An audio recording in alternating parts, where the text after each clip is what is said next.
So thanks everybody coming out. I am Sam. I'm going to help moderate for tonight. We have questions that we have pre-built for the candidates, similar to what they had when they did the forum debates in Trail. So we'll keep with those. If there are questions from the floor, we will take those interspersed. If you have a question, just tap and let me know.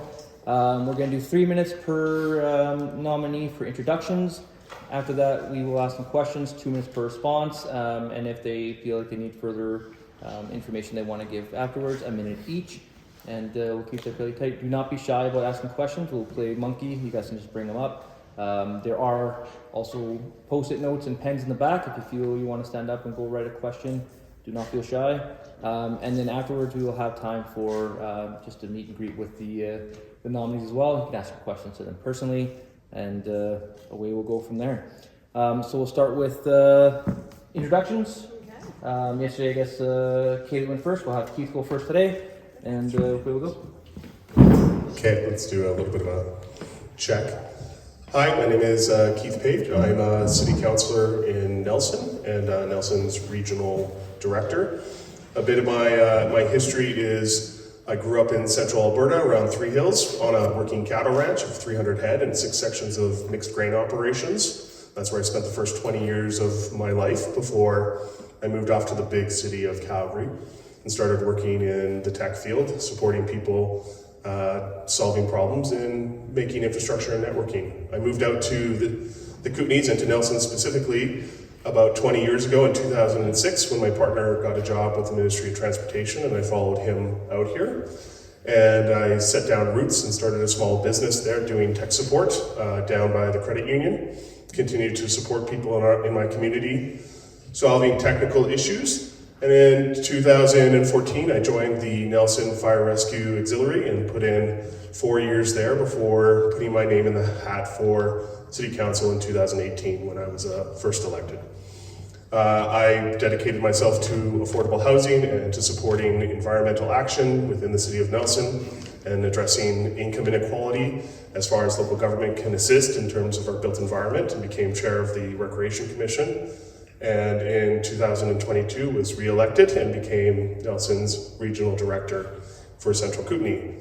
I have been dedicated to local government over that time. I've been volunteering with the Association of Kootenay Boundary Local Government and have been its president for the last number of years, holding conventions in this very space over the last couple of years and coordinating with other local government colleagues here. So I've been well connected to the East Kootenays, and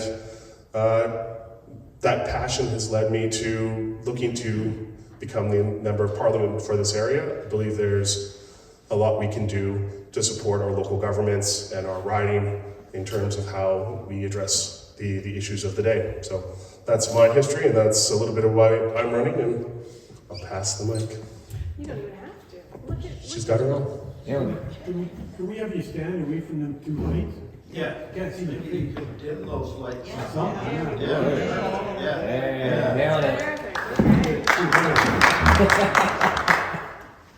All right. Might have to pass the mic. There she can find it. Test. There you go. Yeah. Oh, these are really live, hey? Gotta be careful with these. Awesome. Where's our time? Oh, there you are. Okay, we're all set. Thank you everyone for coming. It's so lovely to see so many of you brave the cold and come on out here. Lovely to be in Cranbrook. My name is Kallee Lins. I'm currently the executive director of, I'm getting some feedback, hey? A little bit, a bit. It's about you. Is it bothering anyone? Or you're okay? Okay, I think it's worse. Okay, I'm gonna keep rolling here. I'm currently the executive director of the West Kootenay Regional Arts Council. That name is a bit of a misnomer. We serve the entire Columbia Basin region, and one of the great privileges of my work is I steward a $2.4 million contract with the Columbia Basin Trust, and that gets dispersed directly into the hands of artists and organizations across the region. I'm really grateful to partner closely with my colleagues here in Cranbrook, particularly at the Cranbrook Arts Council in the Key City. And really, my work is all about leveraging the incredible local connections and efforts of those across the entire Columbia Basin to support the development of the cultural sector and support regional development through that sector across the basin. I'm from Castlegar. I went over to McGill to study political science as soon as I graduated, and that's really where I formalized my relationship to the NDP. At that time, it was a lot of mobilizing and getting out in community, really combating the policies of the Harper government, raising awareness about some of the things like mandatory minimum sentencing, all of those horrible things that were being pushed through at the time. I hopped over to Toronto for grad school, and Toronto is one of those places where you blink and suddenly you've been there for a decade. So after my graduate studies, I moved into the nonprofit sector, specifically working with nationally serving nonprofits. That has always been my focus. I love collaborating with colleagues across each and every province. And specifically, I spent a good deal of time in the public policy team at Imagine Canada. And my focus there was looking at what could we do as far as legislative reform goes to make that relationship fairer between the federal government and the local community organizations that it partners with to do the work that they need to do. So I was focusing on grants and contributions. When COVID hit, we pivoted as a team to some really aggressive lobbying, specifically to Finance Canada, Economic and Social Development Canada, as well as the CRA. And my team and I were remarkably effective at getting program changes through to ensure that some of those support mechanisms were amenable to the arts and culture sector, and specifically the entire charitable sector, and that those community workers weren't left behind. And I'm running low on time here, so I'll say it's been 3 years now since my now husband and I made the jump back to the Kootenays. It feels incredible to be home. 2021, during the forest fires, particularly in the West Kootenays, made it really hard not to be here with my family still in the area. I spend a lot of time contributing to other local boards, and I'm probably running out of time, but it's lovely to be home, and I'm thrilled to contribute to the area here. Okay. The bell came in handy. All right. I'm not going to use the mic, but I will stand this way so we can hear the questions. So we're going to start with what feels like a fairly basic question. Why do you want to be the NDP candidate for the riding, and why would you want to run? And we'll start with Kallee, and then Keith. 2 minutes each. Go. Okay. I feel like there's a lot of reasons, but I think, honestly, since the trail debate and now, I think what's becoming increasingly evident is we need really principled social democrats in the House to stave off some of the worst of what we're going to see coming down the pipeline from the Conservatives. We know that Pierre Poilievre, as soon as he has the opportunity to, he's going to reshape our tax system, he's going to be cutting environmental protections, he's going to be pushing through things that could radically transform this country, and we need really principled, progressive folks in the House and people who are coming from rural areas who can really represent that in the House. For me personally, why I'm committed to that work is throughout my career, I've really focused on roles and have been placed in leadership roles where relationships are central. And I think what's really critical to the work of a representative is being out in community, building relationships, building networks around key issues, and building that community support so that when mobilization is needed to stand up to threats in the House, that the community is backing their representative. And I know that's the case here in Cranbrook. So many of you are prepared to mobilize and ready to go. And I feel like throughout my career, my strength has been doing that outreach, bringing communities together and being able to represent their voice within sectoral conversations, and specifically when it comes to advocating and lobbying at the federal level. So that's been my focus for many years. It would be an honor to do that for all of you fine folks here in the Kootenays. Thanks, Kallee. The reason I'm running is for the last 6 years I've been working within local government, and before that I've been doing tech support for many people, and so I've been really immersed in solving problems for the vast majority of my life and supporting organizations running as well as they can. One of the things I've very much noticed over the course of being here in Columbia is that there's a lack of support around our constituency offices. It's not flashy, it's not sexy, but I believe that we need to really focus in on how we're supporting our residents and supporting our riding and supporting people accessing the federal entitlements that they deserve and the programs and connecting them to solutions that they need. Rob Morrison, when he came in, immediately gutted the supports for the constituency offices across the riding.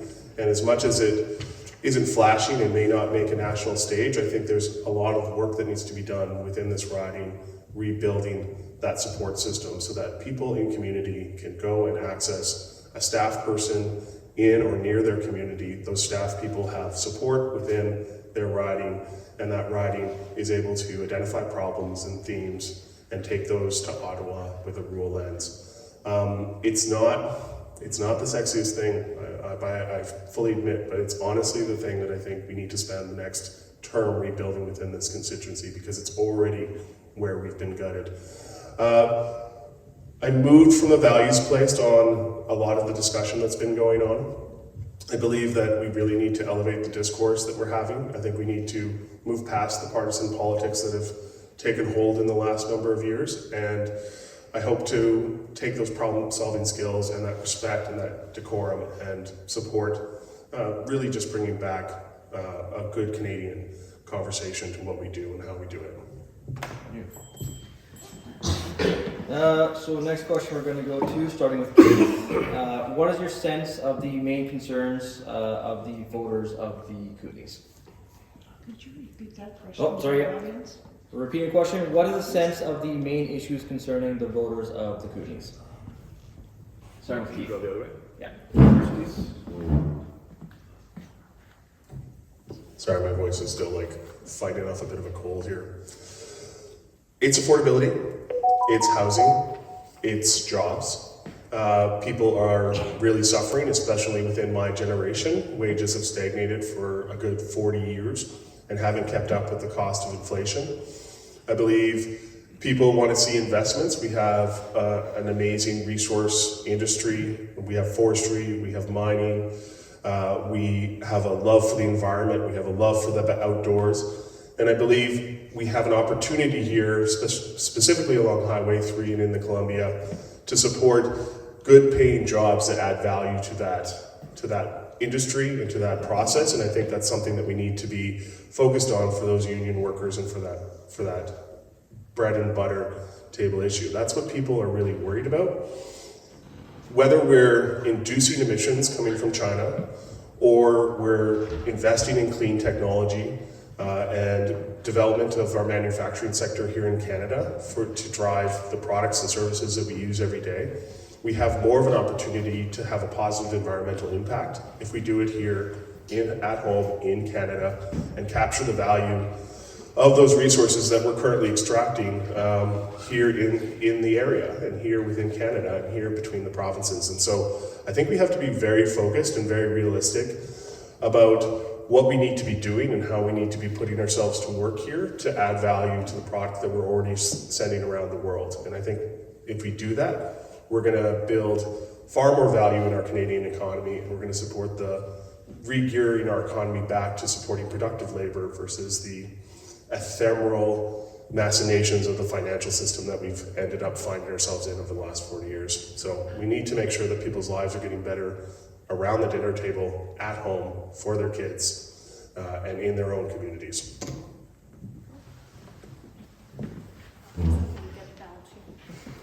I don't like rambling.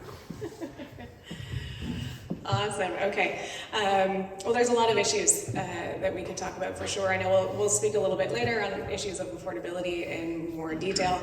I'll just zero in on a couple things. I think climate change impact mitigation is going to be increasingly huge, specifically for this area as we're going, as we look to the future. We've had some devastating summers the past few years, and those are not going to end anytime soon. And what I really want to see are proactive measures in place ahead of time to support businesses, to support residents when they're experiencing disruptions, so that industry groups don't have to go with their hand out after the fact, begging for help just to survive. I'm a subscriber to Redbird Winery. During the cold snap in December, they had 100% crop loss, right? And they're just one of many agricultural businesses that are going to continue to struggle, as our climate is shifting. And we really need to be on top of all of those mitigation pieces. Additionally, I'm still waiting for a family doctor. I've been in the area now for 3 years. I don't know if any of you are still in that situation, but the situation is going to go from bad to worse. 15% of Canadian doctors were 65 years years or older in 2022. So a number of those have probably already retired. As we're having conversations throughout our visits in the riding, we're talking a lot about the need for reduced barriers to move medical professionals between the provinces. So there's a lot of work that has to be done to feed the pipeline as well. I'd love to see an expansion of the student loan forgiveness program as well, specifically when it comes to training medical professionals, rewarding them through that for service in rural areas. I think I'll leave it there just for a few issues, but we can chat more later. Rebuttal? Your response, Kevin. I'm going to jump around for a question here. Question on housing. Housing is a basic necessity for everyone, but more and more Canadians can't afford good homes. What would be your solution? And we'll start with Kaylee first, and then Keith. 2 minutes each. We actually skipped over that one in Trail, so it's the first time we're getting to rattle on about that.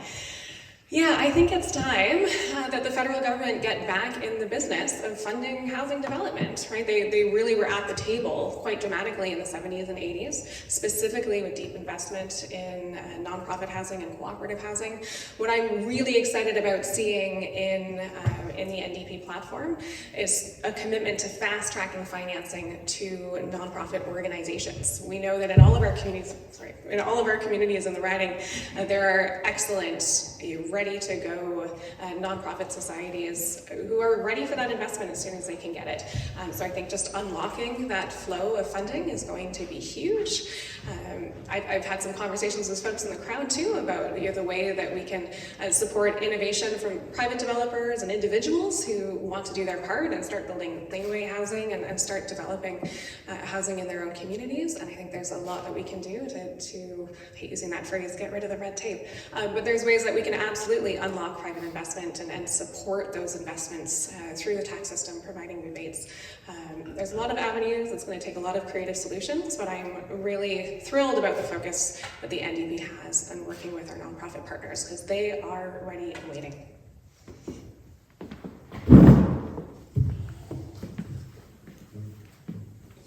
The NDP platform commits to bringing on 500,000 homes within the next 10 years. I believe right now what I've noticed from a local government level, I've been heavily involved in the bringing online of non-market purpose-built rentals within the city of Nelson and the surrounding area.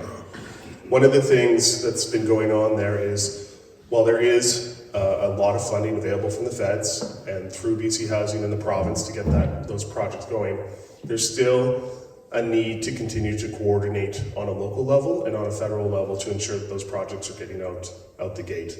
I think on the housing front, as much as we still are experiencing the symptoms of the problem, for the most part, the structures are in place to solve the issues. Now it's actually just a process of holding the line and continuing down this path. Specifically, we're struggling in housing because of how commodified the real estate market has become and how much it is more of a financial tool than it is a tool to shelter people.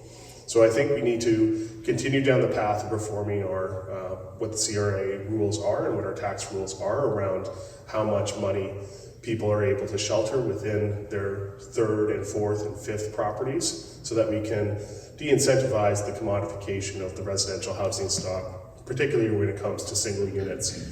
There are tools that are starting to be brought to bear for exactly that, and I think we have to stay the course there. In Nelson specifically, we had arranged a working group, a cross-sectoral working group between Creston and the regional district, specifically to look at different models, and it goes back to the constituency office pieces I spoke of, because people really needed in that environment was better support from the feds to actually model what was working elsewhere and bring those models into their own community. And we had to do that at a local level, and it took a huge lift, and it would have been a lot better if we had had more of a template and standardization coming from the province and more facilitation that was going to allow for that.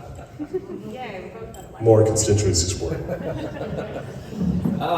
Before I go on to the next question, are there any questions from the floor? Just have a quick rebuttal? Sure, yeah, if you want a rebuttal, get 1 minute. we're using the word rebuttal loosely. It's really, any additional response. That's it. That's the better word.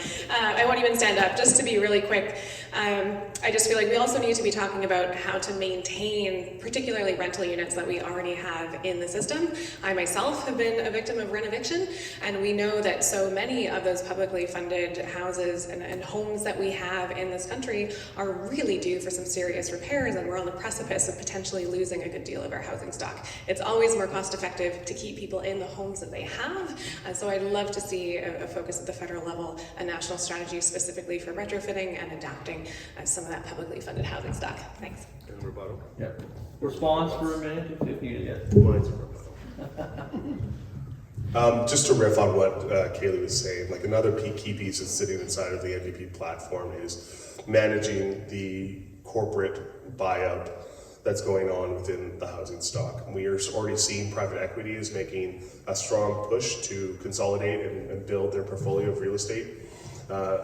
We are struggling with the fact that when they do that, they are driving up rents. They're coordinating the rents between each other, and they're driving it up. And it's happening across the country. It's happening across North America. So we need to rein that in. Now, everybody's had at least 2 minutes to think about potential questions. Anything from the floor before we go on to the next question that you'd like to ask your nominees? Just an introduction. Yeah. What would be the most important attribute that you would have that would make you a good MP?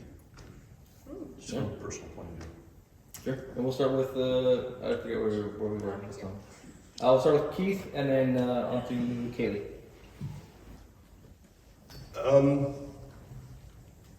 I hustle a lot and I go to many committee meetings, quite honestly.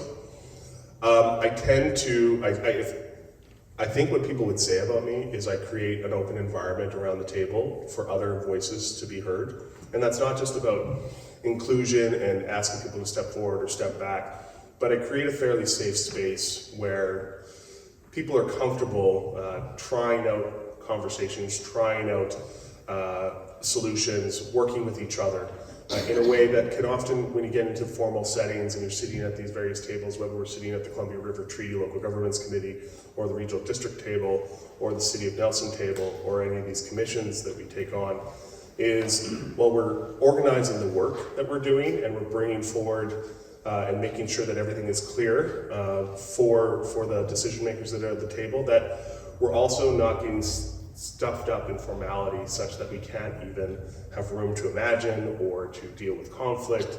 And so pretty consistently, that's how I run the tables that I sit at and support, is just allowing people to have the room to say something and not feel like they're going to get shoved into a corner or ridiculed or just have room and comfort to try something out and then have someone else pick up on it and make it better and make it stronger. And I think that's a hallmark of the tables that I chair. Yeah, I would echo your statements there, Keith, on the commitment to psychological safety. As a manager, that's something that I feel strongly about too. And we have incredible research that shows that people are more innovative, they're more productive. It's not just about showing care for people, it's about actually being more effective. Throughout my career, what I've focused on within the organizations that I've worked in has been around network building. And what I mean by that is maintaining relationships of accountability with large groups of people that are based on affinities and based on trying to get things done across a very large region in my case. Again, having worked predominantly in national organizations. The organization that I currently serve, my catchment area is 180,000 square kilometers. It's the entire Columbia Basin, even bigger than the current riding. That's a lot of relationships and a lot of people that I am accountable to as someone who is available to support organizations and individuals in their local efforts to grow the cultural economy. And I take that very seriously, to be responsive, to be open to feedback as well, right? If one of those folks in one of these municipalities feel like they're being ignored, I'm hearing about it, and I need to be able to, and to accept that feedback as well. I think being open to feedback, open to fair criticism and learning and growth is absolutely critical. We don't have time to get entrenched into patterns that don't work, right? We need to be pivoting and finding solutions together very quickly. And the other thing, it's sneaking in a second thing there, I'm really grateful I started my career in marketing and communications, all within the social profit sector, but I rely on that very quickly to be able to communicate priorities, to be able to communicate my ideas quickly and efficiently, and again, over such a large area, when you're doing that kind of network building work, those tools are critical. So I'm grateful I have that under my belt.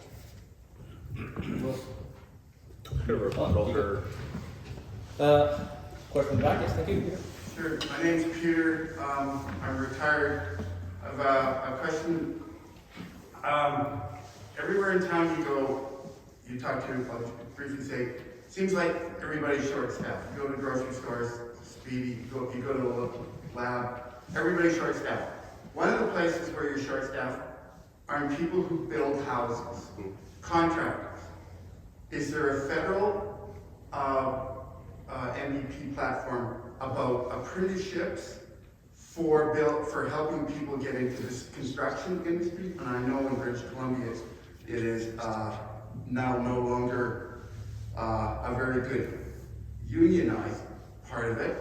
I'd like to see that change, but that may be provincial. But apprenticeship programs, people in the building trades and stuff like that. To get apartments and houses, you gotta get the supply up, you gotta get people building. Yeah, so if you want me to sum up your question, Peter, question on what you would present for apprenticeship programs and others to get people back into the trades in a larger capacity so that we have more people building houses and other non-market housing? Yep. That's good. Clear? Okay, we'll start with Kaylee and then on to Keith. 2 minutes each. Yeah, there was a program in the NDP platform there for a while, and I think the Liberals actually adopted it in terms of training people up for retrofitting jobs within households. There were all of those subsidies tied to retrofitting of residential homes, and the vision there was to train a cross-country group of workers who could do that work. The needs go so beyond those very specific retrofits. I think that's a good model to build on. As well, I think there's a lot of work we have to do to encourage women and all sorts of people who haven't necessarily considered the trades to move in there. A good friend of mine, Gabby Hurley, she is very active at the BC Women in Trade Society. She is a trailblazer in trying to make workplaces more equitable and really trying to highlight women who are doing amazing work in the trades. And I think we need to get more people who don't necessarily look like those who've traditionally been hired in those roles to start showing up in those industries because they're needed.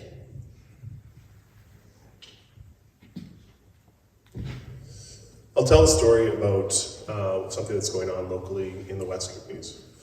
So in the West Kootenays, we have a partnership that's begun with Nelson. That's the Youth Climate Corps. The Youth Climate Corps brings together the youth to do projects around fire mitigation, around retrofitting, around climate action that also pays and develops skills. And it allows people to put their efforts towards really key elements of community building that lets those kids walk away with a ton of experience and a ton of hands-on experience. For lack of a better, I did not go for communications. And what's really powerful about that is it was so successful in our local area. We worked closely with our local MLA, advocated for an expansion of the program, saw a lot of success for it, had it presented at UBCM, and through that advocacy, secured $3 million from the province so they could take it beyond just the West Kootenays. So it's now expanding out into other areas of the province. They're signing kids up, those kids are getting paid, those kids are being assigned to do retrofits for projects. They're doing wildfire mitigation, as I was saying. That's one of the models where we can support our youth getting their hands into meaningful work that has a positive impact on our community. And I think we just need to keep going in that direction. We have the College of the Rockies and Selkirk College here, which has seen a huge withdrawal of international students because of what's going on a larger scale. There are seats empty in our trade schools specifically, and we need to be making thoughtful changes to our policy in a way that our systems are able to react, because when we do these knee-jerk corrections, we're now running into a situation where we're not having the matching funding for domestic students to step into those empty seats, and we're wasting time and effort that could be spent training people up. I'll stop on that. You gotta stop ahead. It's like in my ear. So that's it. Any other questions from the floor? Or can we go on to the next one? Yep. So the move to the right in the Western world is stunning. And what I would like to know is, as a candidate, how do you propose to get people interested in what we choose to call progressive values when we are obviously heading in the opposite direction? Good question. You guys both clear? Mm-hmm. Okay, start with Keith and off to Kallee. 2 minutes each. Okay, this is where I got two sides to this question. The first one is we've seen an erosion of local journalism. We used to complain about papers closing all the time, and the big driver of that is the move of the digital of advertising dollars into the digital tech space and the capture of all those digital ad dollars. So the first thing we're starting to see it, of course, with Bill C-11 and the formation of a requirement for large corporations that work in Canada to license journalistic content. Google's agreed to pay $100 million a year, that then goes to an association of local journalists, and then is divvied out across the country every year to support people who have accredited themselves as a proper local journalism, and we're just seeing the first wave of that show up now. That's one piece of it. I think we really need to continue to target that. The massive digital ad market is a source of so much unregulated financial crime and so many issues that we see in the world today. And the fact that we can't trace back and they're not held accountable from like display to perpetrator is a situation we can't allow to continue to perpetrate it within the country. So Facebook has to be brought to bear in the same way that they are publishers. We created this environment where we wanted tech companies to succeed 20, 30 years ago. And so we gave them a blank check in terms of how they were responsible for the liability of their content to allow them to grow. And we are now we're now at a point where they're mature enough that we need to pull back from that and understand that they are having a very deleterious effect on our society. And to that point, the fact that you can have online unmoderated spaces where children are involved and being radicalized at a very early age with no consequences from big tech companies because the computers are doing it is an untenable situation going forward. And there's no reason we need to have people have access and corporations have access to our kids in that way, and they should be reined in, and we need to protect them and understand that why would we license that out? It's just such an important point. I really believe that this is a space we need to focus on. Yeah. Okay. Awesome. I really feel like I could talk about this all night. I think fundamentally this goes back to the chipping away of public spaces that we've been seeing through the growth of the neoliberal economy for decades in the Western world. I think there's a thesis to be written as well on the decline of unions in Canada and the Western world and the way that has chipped away at our organizing skills and our sense of solidarity with one another and the increased sense of individualism that we all feel to just hold on to a little piece of the pie that we currently have. That's the more philosophical side of it. But I think this came up when we were having lunch in Kimberley. I think looking at figures like Pierre Poilievre, I think they can be a blessing in disguise, because I think there's a lot of very sober-minded, small C conservatives in this riding, in this country, who are deeply alarmed by the divisive rhetoric that he's putting out there. Right? I don't know if anyone tuned into the podcast that he did with Jordan Peterson. Horrifying things. I only read the headlines. I couldn't stomach listening to the whole piece. But I think there's a lot of small C conservatives who are looking at that and going, you know what, like they're veering into dangerous authoritarian territory. And I mean, just look at what's going on south of the border. I think there are a lot of conservatively minded people who are increasingly cautious of what that direction is going to get to them. And also I think we ourselves need to be accountable to getting out into conservative spaces, speaking more with those individuals, right? Everything is based on relationships. A representative that has been a huge role model to me has been MPP Peter Tabbins. He's over in Ontario. Something he was committed to was every single Wednesday or every second Wednesday, he would go on a conservative radio show. He was so committed to explaining to people the damage that Doug Ford was doing that he was willing every week to have those conversations with the people who voted for him. And I think those are skills that we need to start building. There are some really great tools, things like deep canvassing, approaches like that, where you're spending a lot more time with folks, you're asking questions, you're listening first and foremost. I think we need to get better and more comfortable with the language that people are using that may not exactly line up, but they're speaking to shared concerns. I truly believe that there is more that unites us than divides us, and it's really just a matter of, I think, extending a hand and explaining that to folks. Good response. Yep. Any other questions? Kind of fast and furious, not bad. Yes. I'd like to ask both of our potential candidates whether they or the party have any plans on how to re-engage with organized labor, be that trade unions or professional associations.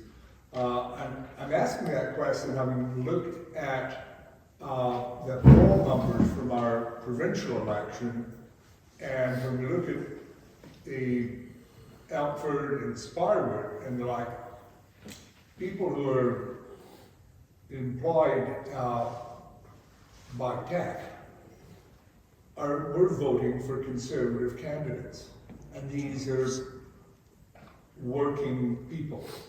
One wonders why that is. I've forever scratched my head at it, but it's something that we need to engage in order to make people realize where their interests lie. Thank you. Yeah, right. So re-engaging with the middle class and then unionized workforce specifically is the question, and I believe we are going Katie first and then Keith. Yeah, this is a conversation that's been coming up a lot as we've been going through our campaign, is how do we get that voting block back? I think we have to be careful as a party not to try to be all things to all people. I think that's always the risk. Ever since 2011 and forming the official opposition, I think there's been a desire to try and occupy a much larger space of the electorate, and I think that has come at the cost of speaking very clearly about the extent to which we want to prioritize relationships with labor, and frankly showing up around labor issues. Something I would propose is simplifying the test for whether someone is an employee or a contractor. Right? The ABC test has been put forward by a lot of policy analysts specifically to put the onus on employers to have to demonstrate that the people working for them are in fact contractors and not employees. There are legislative changes like that will actually build up the base of organized labor. I think that's step one too, is investing in the structures that can help grow our unions. We have a union supply program as well. So, organizations like the size of mine that I work in, they're never organized because it's not cost effective for unions to go into those smaller workplaces to do that. Addressing issues in the gig economy, right? There are so many workers in this country who are disenfranchised from the rights and privileges that come from being part of organized labor, and I think we need to look at specifically how to nurture that and bring more people into the union so it doesn't feel like I hate to say it, but a niche political audience, right? They're the core. They're the core supporters of this party. Were at one point, and we can't leave them feeling neglected. But I think we also need to build that base and ensure that more people are part of organized labor.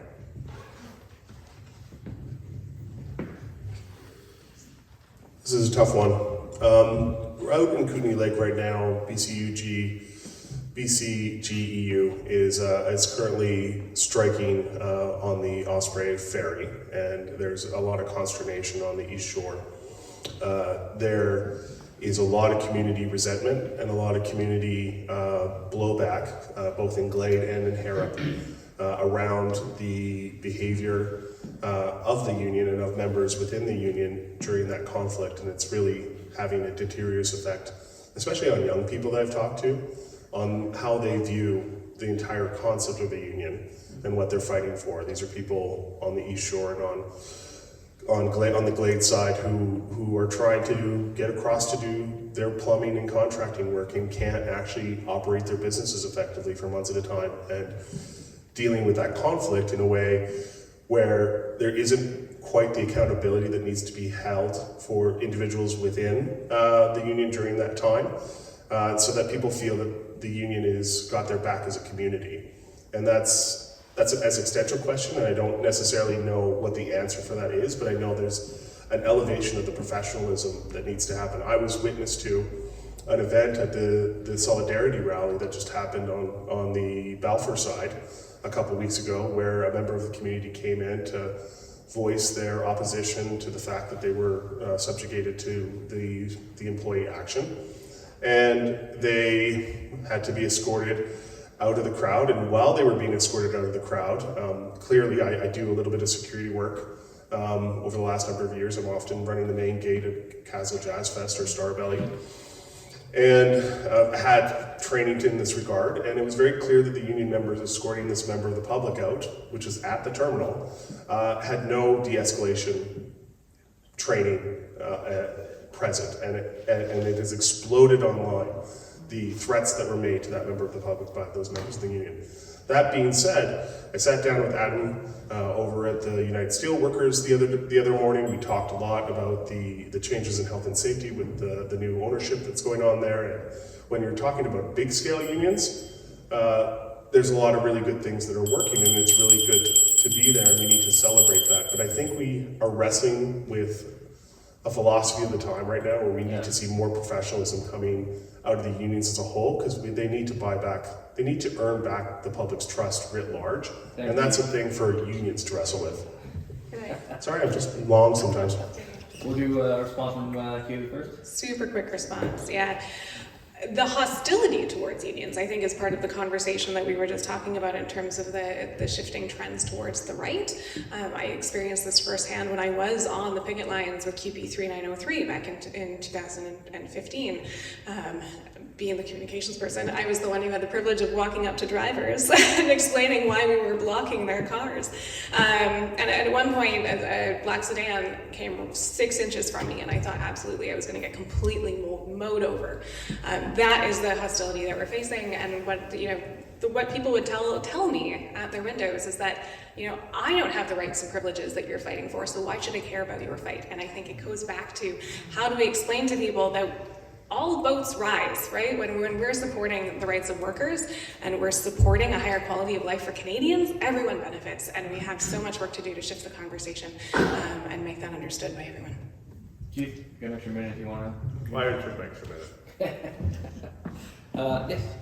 I'm a bit confused, because I thought I understood your question, and the comment about the shift to the far right is a lot of under 35 males, when you look at the demographic of who's shifting. And the answer I just heard you give is that you are making the assumptions that the unions are on the side of the NDP. And from the small kind of number of unionized workers that I know, and larger unions, it's those very people that are voting conservative. So you can't be naive enough to think because somebody's union, they're going to vote NDP. So, to me, your answer is kind of missed the mark of what the question was. And then I have a second question, if that's okay. Yeah, for sure. What I've witnessed since I moved to this province is people in BC don't tend to vote anybody in, they just want to vote people out. And at this time, there's a real movement to want to get rid of the Liberals. And the NDP, by the coalition government, is supporting the Liberals. How are you going to present yourself as being a different option and kind of break that alliance that's held our country together? Maybe the States has done us a big favor in that people can make the comparison between Trump and Poilievre, right?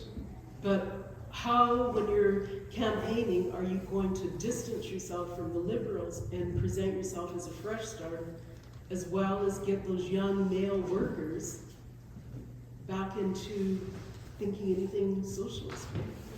Are you guys clear on the end of the question there? Yeah, I'm just gonna speak, you know, I'm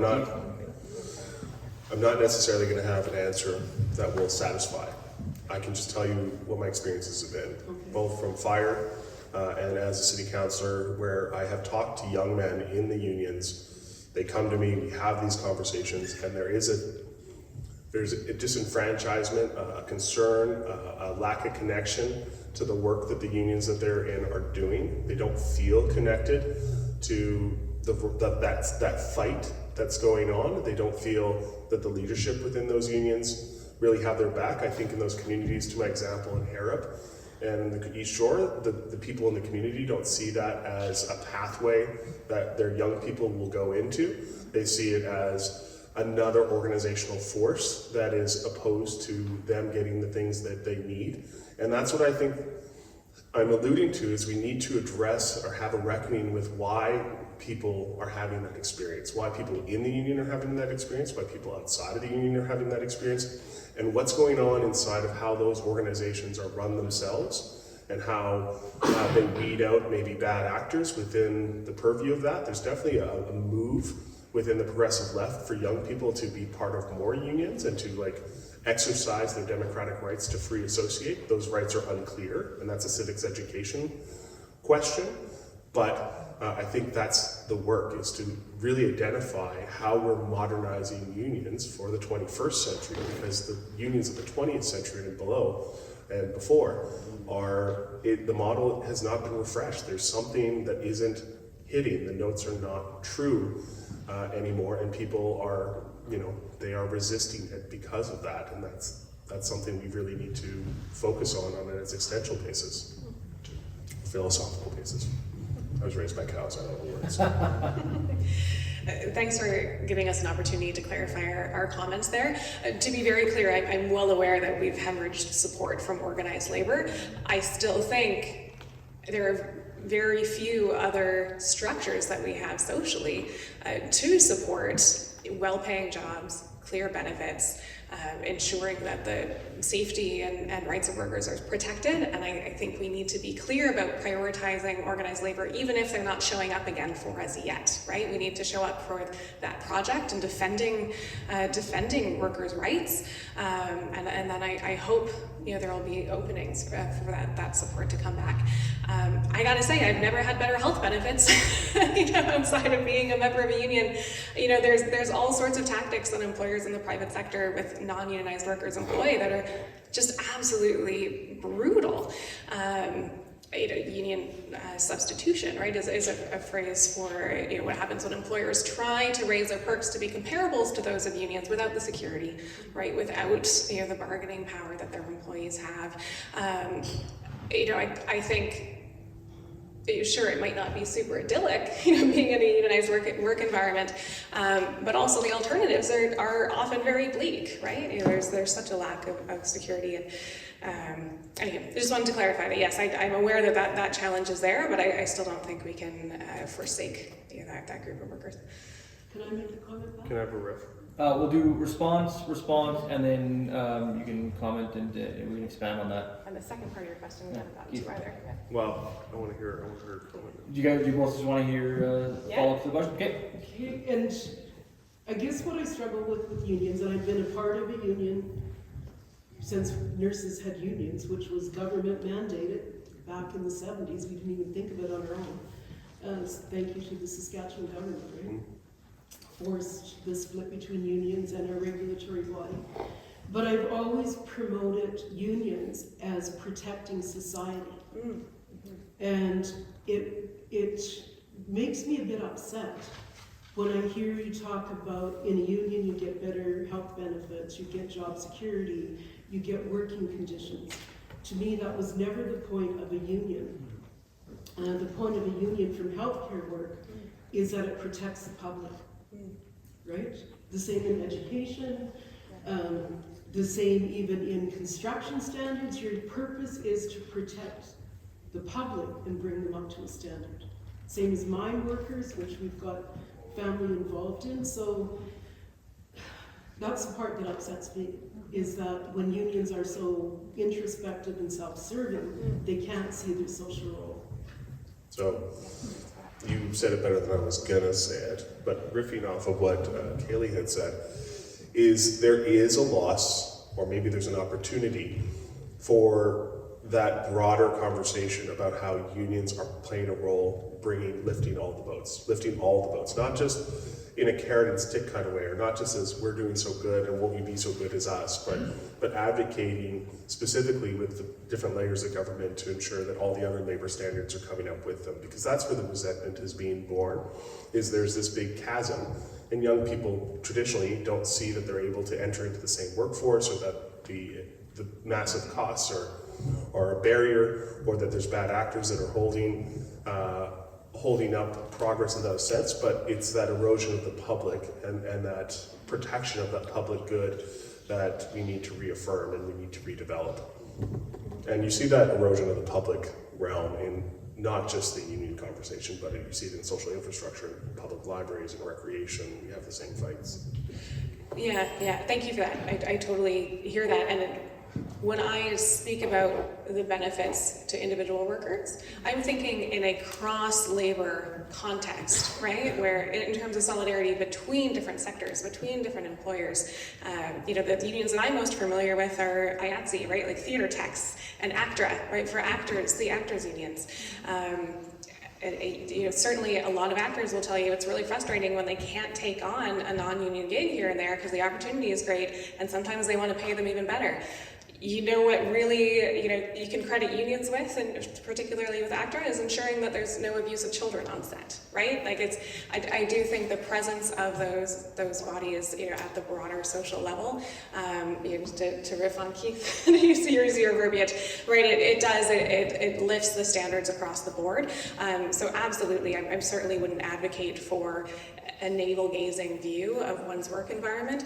I think the beauty of unions is specifically in that cross-sectoral, cross-employer solidarity that we're losing at the same time as we're losing the support of those within unions. All right, good. Any other questions from the crowd? Don't be shy now, we've been doing great. We'll do one last question from the pre-submitted, and then I think we'll just have a quick mingle. We won't take us too long. It does get late. So over the last 40 years, rich Canadians have become immensely richer, and the rest of us have been getting a smaller and smaller share of the pie. What would be your solution? And we'll start, I believe it's Keith first and then Kallee. Tax rich. Quick and easy. Yeah. I agree, but let me give you some stats about that. In 2023, the top 100 CEOs in Canada made 210 times the average salary of a Canadian worker. That amounted to more than 13 million each, so talk about a shrinking pie. And there's real need for leadership on tax reform, and I think the NDP and Social Democrats are the only ones that are going to have a strong enough spine to truly move towards a more progressive tax system.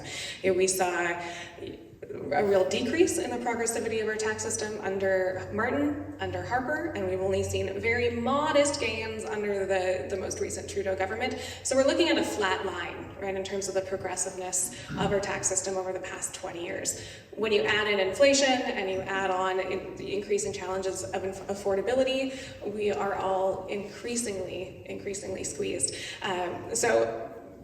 Yeah, to pick up from Keith's point there, to tax the rich, we can do that through increasing the progressivity of our tax system, more heavily, taxing the top earners. I think a lot of people think that compared to the US, that we have, a very progressive tax system, but that's not the case. We're quite middling when it comes to OECD countries.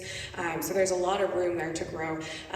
Something else that I would advocate for is a windfall profits tax for sure. There was a 2021 one-time windfall profits tax that came in during COVID. By making that permanent, that would really deter the kind of profiteering that we were seeing that contributed to grocery prices rising 25% between 2020 and 2024. That would really impact the oil and gas sector as well, which is, of course, so subject to fluctuations based on international market demand and all sorts of factors outside of the national influence. That would create a lot of new revenue that's badly needed. And I think that's what's required to help us weather the storm of increasing climate disasters and all sorts of things that we're going to have to tackle. Could I respond? Response? Yeah. 1 minute for response. I think this gets back to how we support communities, modeling progress, modeling systems and organizations that work, and I'll give you a few examples. So out on the Kootenay Lake, we have the Harrop Proctor Community Forest, which manages a local co-op membership of workers that are in control of and manage for community benefit and wildfire mitigation, that particular community forest, and upscale the product and the nursery and make funds from that. It's a prosperous local industry that supports local workers, that puts the resource that's in their community in their hands so that they can capture the value of it. Same thing is happening in Caslow with their community forest, and they're upgrading. In those areas, there are two major family-run organizations. Spearhead is putting forward a proposal for an expansion of its facility to do Gulam mass timber, feeding off of the Harrop and the Caslow community forest, and Kalesnikov, which has traditional logging activities, but is super involved because it's a family-run business. And so it's about helping individual communities in this riding capture the resource value that goes along with them. And poor Wayne, he just can't make me shut up. Minute for response if you choose. And I will just echo that, the incredible importance of adding value into the production chain. Anytime that we can continue to add economic value into the work that we're already doing in this riding, in this region, that's keeping more profit, more jobs here locally, and I think that's the way to go. Okay, one last question that we're going to posit, and it is new and relevant. In the last few weeks, the ABC, which is anyone but conservatives, I'll pop up to your question right after Chris. You want to go first? Am I allowed? Yes, go. Or you're the chair, so. No, let's go. So, related to education, but this is the 93 calls to action. I'd like to know your positions on our relationships with the Aboriginal, the Indigenous peoples of Canada, and in your particular areas. Because there's no greetings, no homeland acknowledgement at the beginning of this gathering. That's on me. Pardon me? That's on me. But it doesn't matter. Yeah. I think it's important that we recognize that and we put that first and foremost. We'll start with Kaylee and then on to Keith. Yeah, thanks for flagging that. I totally had that thought that we did not make plans for that, and then I got distracted and didn't follow up, and I apologize. It's worth acknowledging now that we are on the traditional territory of the Ktunaxa, unceded traditional territory. I'm very passionate about advancing reconciliation in all sectors. I also work as an independent consultant, and part of what I've been doing in that work has been going up to Prince Rupert and working with the Tsimshian Arts and Culture Society up there. I feel strongly about the relationship between individual and community healing and practicing traditional arts. And languages, all of that is so entwined as far as the sector that I've largely been based in. Supporting language revitalization, supporting cultural practices, and allowing for youth in particular to get involved in those practices. That's the specific call that I've been primarily focused on advocating for, and my organization directly funds a lot of that work as well, and I am very proud of that. When the House was prorogued, there were some bills that got killed, and one of them would have set a standard for drinking water across First Nations as well. Another huge one was an act to recognize the sovereignty of Indigenous nations over their child welfare systems.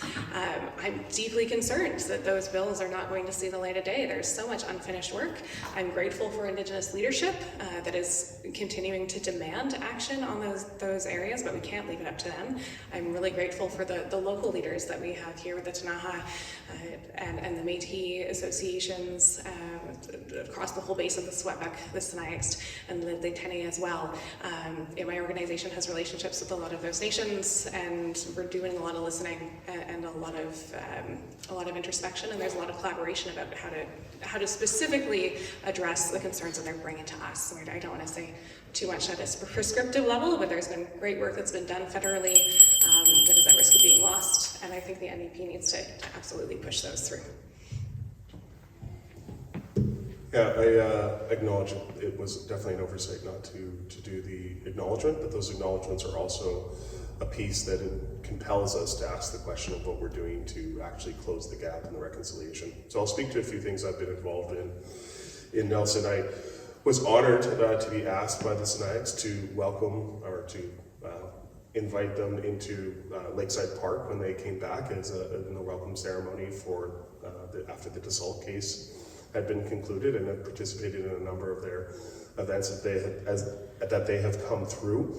The City of Nelson, over our tenure, has made strong commitments to education of staff and education of the community, and creating opportunities with our arts and culture and social sector for that to happen within the community, so people can learn about what the issues are and hear storytelling from actual individuals that are affected by that, specifically in our area, the Sinixt, who were obviously declared extinct and have been now recognized as an Aboriginal people with continuing rights. As president of the Association of Kootenay Boundary Local Governments, we prioritized work on our bylaws and our constitution to model what is going on at the UBCM and elsewhere in the province, so that local First Nations that are elected and have taxation authority can become full members within the Association of Kootenay Boundary Local Governments, and that is a process that is ongoing right now, and that work will continue. I think I'd be remiss, and I think of my friend Herb, who works out of the Sinixt Conservative office, and right across from my office, who is running in the adjacent riding over in Castlegar, and Leslie Garlow, who would advocate that we really need to look at the Indian Act as it continues to perpetuate colonialism in its current form. We still subjugate the First Nations through that act in so many ways, and it needs to be changed, and we haven't wrestled with it yet. Follow up? Okay, last question is just with the surge of ABC movement across Canada, which is anybody but Conservatives, how would you maximize for our riding and then push yourselves as candidates? I'm really grateful that historically my canvassing experience and organizing experience has been in ridings with a very similar distribution, where the Liberal support has bottomed out, and we are thankfully in the NDP the alternative to the Conservatives, and I do think our platform is strong. It's got a strong level of climate commitments. I think we can appeal to Green voters. I think we can appeal as well to moderate Conservatives who are looking for very clear investment and very clear actions on things like affordability, things like getting new housing built. The Conservative record simply isn't great, right? The federal deficit ballooned under Stephen Harper. The kinds of things that the Conservatives want people to believe that they will deliver for them simply hasn't materialized, and those facts speak for themselves. So I really think it's about not feeding into divisive rhetoric, but holding strong on what the facts say about the level of impact that the Conservatives have had. It has not been positive impact. There's a real lack of platform clarity and a lack of commitments coming out of that party. Acknowledging that from a strategic voting perspective, Liberal support is at an all-time low, not that they're ever a particularly good option in this region, and we have a great opportunity to unite the left and chip away at support for Pierre Poilievre. I'm just hearing over and over again how scared people are of his potential leadership, and we have a really great opportunity. I think in this riding, it's always Conservatives or the NDP, or Conservatives or the NDP. we need to set forward a really clear vision that we are for the working class, that we are for reasonable interventions to support people having good jobs in the area, and people will fall behind that. And I think, to Kaylee's point, you know, the Conservatives often in the service of corporate interests dig these deficit holes by creating tax cuts, and then we have to figure out how to pay for them after. Rob Morrison has dug a hole in terms of the constituency riding support that we now no longer are able to get the support that we need in local communities, and our local communities are struggling as a consequence of that to try to figure out how they're going to be dealing with infrastructure debts, with funding quagmires. We didn't even get into the municipal growth framework stuff that's going on, and I think we can really show that Rob Morrison's record has not delivered the results that have been promised, that simply cutting and slashing the budget doesn't actually provide or add value to what we're trying to accomplish. And I think we really have to just take it back to the record, take it out of the rhetoric. My instincts often in this is I'm not really going to talk about Pierre Poilievre very much. I'm not going to talk about Trudeau. I'm not going to talk about Jagmeet Singh.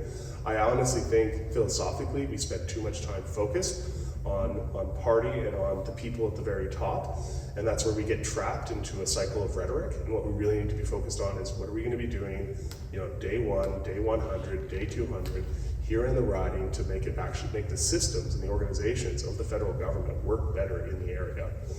All the pieces are there. We just have to keep putting the puzzle together. It's just, and I think we can really draw that comparison. He's been out there for 6 years. What has he done? Where has he gone? How is he connected with organizations? If there's not a fundraiser going on, you don't see him. And that just shows to his record and shows to his inability to do the work in this riding, and he should be removed. Response? Good? Good? Sure. You guys clear? You guys ready to be okay for a couple more questions? Okay. So, thank you so much. Really awesome discussion. And I'm wondering if you could just forecast ahead a little bit on kind of potential timing that we might be looking at in terms of getting into an election. Like, first of all, you know, when the election for the leadership for the candidate is happening for the NDP, and then what's going to happen, you know, when the House goes back into session, and how soon could we actually be, you know, have a federal election called? And then I also have I'd be really interested to hear too your own personal views on how you make yourself relatable during a campaign. How do you reach people when we're in this tightly bound piece where there's so many, and I'd say, so many people who really believe that affordability is tied to cutting taxes, and that's, you know, and how to shift that conversation so that we actually understand what we're getting for our tax money, and that there's actually good value there, right? And so how it helps us in affordability in our economies. So two different pieces there. One would be the forecast, and the other is that relatable message that puts you inside people's heads so they can actually kind of feel that vision personally. Yeah. So I think I'll let you guys answer the question about the relatability and affordability piece. For nominee selection as members, the election will be on February 27th. We're expecting to have a result the next day.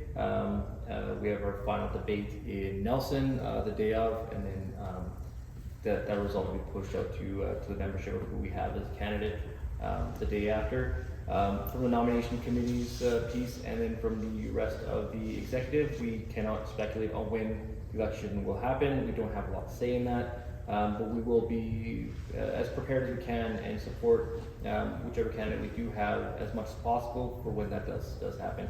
And so I will go forward and let you guys answer the question about relatability and affordability, if that works. And we'll start with Keith and then Kate. Yeah, as Sam was saying, at the end of February, we're going to have our vote.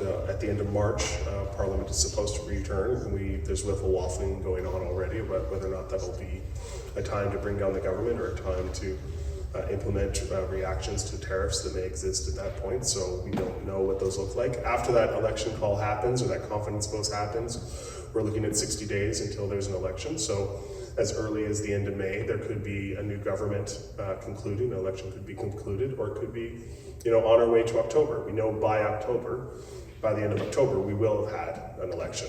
So there's some probability in there that we don't quite know. So get your donations into the EDA now. Whatever candidate is successful at the end will have those resources available to try and get the message out.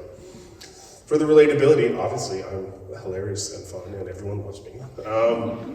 But I think it's really just going to come down to a lot of conversations. I think it's just, as we always have, calling people, talking to people while we can here in these colder months and when we're traveling, and then it's getting out and door knocking and getting out and building the team. I think we've done a great job this round. Wayne's been on the EDA with me over the last year, and he's been on there for a while, and I think we've got a really great EDA organization with lots of great volunteers they're green, but they're learning very fast and they're getting on their feet very fast, and they're going to keep drawing people in. We're shifting that focus into signing volunteers up and getting that training going, and it's really going to come down to the excitement of those organizations, that they as a team feel that this is the party and that there's a message that they can resonate. So if we create that psychological safety within our volunteer organization, they're going to go out and hit the doors, and they're going to weather the bad conversations, and they're going to learn how to thread the issues, and they're going to bring things back and bring back insights to us that we'll be able to reflect back to the community. Because if the community feels that they're being heard and we're reflecting that back to them, then they're going to start to sing along with us.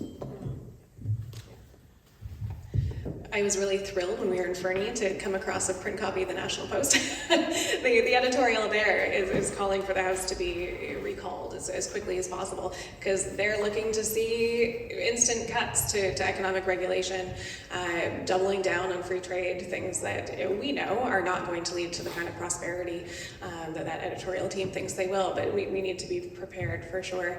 On the relatability front, yeah, I'll second Keith on the conversation piece, but from a slightly different lens. You know, I certainly share a lot of challenges with those in the riding, right? I'm paying rent that far exceeds what is comfortable for me. I'm a first-generation college student and actually a first-generation high school graduate who is still saddled with student debt, struggling with accessing a family doctor and care for my family members in this area. Gosh, you know, I think as we talk to people, that's when the vulnerability comes out, and that's really what relationships are based on. I'm hesitant to share any of that because I would prefer different terms for sure. You know, my husband and I don't know if we'll ever afford a house. I was raised by a contractor, so that's really hard for me. I want to be able to pick my wallpaper, you know? These things are real, and I know we all share a lot of the same fears and a lot of the same challenges. Liberal, conservative, NDP, right? Those challenges are real, and the more that we can be open with folks, and that starts the conversation, and that's what it's about. Can I riff off that? Sure. I think when it comes to conversations, for me, I'm going to really talk about where my record stands. So within recreation, we went through a rural service and renegotiation to renew rural consent so that we could get taxation flowing back into certain facilities so that we were reinvesting in the public good. On the housing front, with my work at the Economic Development Partnership, where the city and the Chamber and Community Futures were together with the RD and the city, we navigated some tough conversations, and I can tell you I was pushing hard, and really a key piece of getting it done so that we are at this space now where non-market purpose-built rentals are actually in line getting proposed. There's over 105 units in Nelson currently in the pipeline now, and that is directly correlated to work that I was doing to make that happen. At the AKBLG, there's a commitment from the province now to reimburse accommodations and travel when people are going to specialized care treatment. That was work my team did at the AKBLG with Minister Dix at identifying that the rural ground transport for health was a key issue, and we were able to get a commitment for them to improve that situation. So I agree. He's very impressive around sentences. Minute for Kaylee, if you need.